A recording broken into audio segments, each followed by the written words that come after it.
Krishnagiri line கொல்லையில் அமைந்துள்ள தர்காவில் மொஹரம் திருநாளையொட்டி கொடியேற்று விழா நடைபெற்றது. இதில் கொடியேற்றத்துடன் 500 கிலோ மலர் மாலையும் ஏற்றி வைக்கப்பட்டது. இவ்விழாவில் சாதி மத பாகுபாடின்றி ஏராளமானவர்கள் கலந்து கொண்டு பிரார்த்தனை மேற்கொண்டனர்.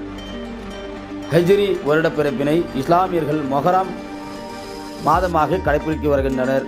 இந்த மொஹரம் நாளினை முன்னிட்டு கிருஷ்ணகிரி அருகே உள்ள லைன் கொல்லையில் அமைந்துள்ள தர்காவில் கொடியேற்று விழா வெகு விமரிசையாக நடைபெற்றது. இதன் முன்னதாக சந்தனக்குடம் மற்றும் கொடியேற்றத்துடன் மேளதாளங்கள் முழக்க ஊர்வலமாக எடுத்து வரப்பட்டு, இதனைத் தொடர்ந்து கொடிக்கு சந்தனம் பூசியும் வாசன திராவியங்கள் தெளிக்கப்பட்டு பின்னர் வண்ண மலர்களால் அலங்கரிக்கப்பட்டு இருந்த கொடிமரத்தில் கொடியேற்றி வைக்கப்பட்டது. கூடவே 500 கிலோ எடை கொண்ட மலர் மாலையும் மாதகுருகளால் முன்னிலையில் ஏற்றி வைத்து சிறப்பு பாத்தியாவில் ஈடுபட்டனர்.